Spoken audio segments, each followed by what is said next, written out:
5 unit आहेत. 5 युनिटमध्ये तुमचे मेन टॉपिक जे आहेत, सो एका युनिटमध्ये मल्टिपल टॉपिक्स आहेत मित्रांनो. तर मी मेन टॉपिक्स तुम्हाला सांगतोय.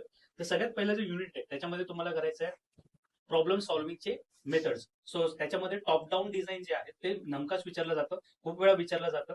आपण एक व्हिडिओ पण बनवलेला आहे ज्याच्यामध्ये आपण पूर्ण अनालिसिस केलेलं आहे. त्याच्यात पण तुम्ही बघितलं असेल की जर प्रॉब्लेम सॉल्व्हिंग मध्ये जर प्रश्न विचारला जातो पायथॉन मध्ये, तर तो कोणत्या पद्धतीने तुम्ही प्रॉब्लेम सॉल्व्ह करता, तर त्याच्यात वेगवेगळे प्रकार आहेत. तर टॉप डाऊन अप्रोच जो आहे त्याच्यावर बऱ्याच वेळा प्रश्न विचारला गेला आहे. त्याच्यानंतर वेगवेगळे प्रोग्रामिंग पॅराडाईम्स आहेत, जसं monolithic programming, structure programming, object oriented programming.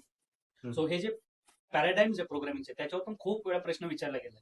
तर युनिट नंबर 1चा जर विचार केला तर हे दोन प्रश्न महत्वाचे आहेत, राईट. टॉप डाऊन अप्रोच वेल प्रॉब्लेम सॉल्व्हिंग आणि प्रोग्रामिंग पॅराडाईम. सेकंड युनिट जो आहे तो आहे आपला advance data types and decision control statement.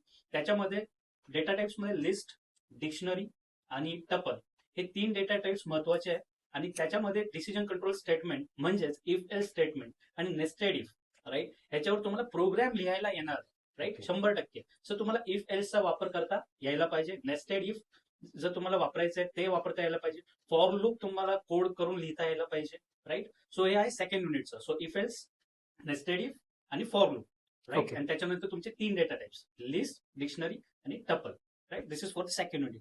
Third unit आहे तुमचं function and string. So function define करताना कसं डिफाईन करता, त्याचा जो सिंटॅक्स आहे, डेफ कीवर्ड वापरतो आणि मग आपण फंक्शनचं नाव लिहितो, मग कोलन देतो, राईट. सो तुम्हाला एक स्वतःचं फंक्शन लिहिता यायला पाहिजे. फंक्शन मध्ये एक रिटर्न कीवर्ड असतो, जो प्रत्येक फंक्शन तुम्हाला काहीतरी रिटर्न करतो. तर बऱ्याच वेळा मुलं रिटर्न लिहायचं राहून जातं. सो ह्या गोष्टी पण तुम्हाला लक्षात घ्यायला पाहिजे. आणि त्याच्यानंतर त्याच युनिटमध्ये स्ट्रिंग, जे सगळ्यात टॉप म्हणजे पूर्ण टीपीएसचा सिलेबस घेतला तर स्ट्रिंगला सगळ्यात हायेस्ट वेटेज आहे. तो स्ट्रिंग मध्ये तुम्हाला स्ट्रिंगचे वेगवेगळ्या ज्या मेथड्स आहेत त्या मेथड्स तुम्हाला रटून घ्यायच्या आहे, मी तर असंच म्हणेन, राईट. आणि फक्त रटू नका, तर तुम्ही थोडा कोड पण लिहून बघा ज्युपिटर नोटबुकवर, जेणेकरून तुम्हाला कळेल की तुम्ही लिहिताना कुठे मिस्टेक करत आहात, राईट. त्याच्यानंतर आहे आपलं fourth unit which is file handling and dictionaries.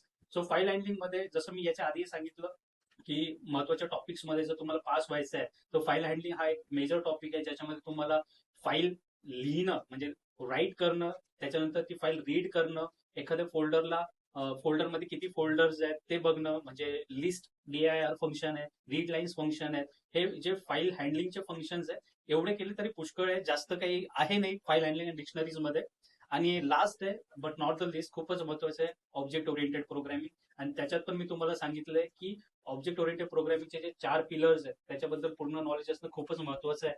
आणि त्यासोबतच क्लास तुम्हाला बनवता यायला पाहिजे, स्वतःचा एक क्लास बनवता यायला पाहिजे.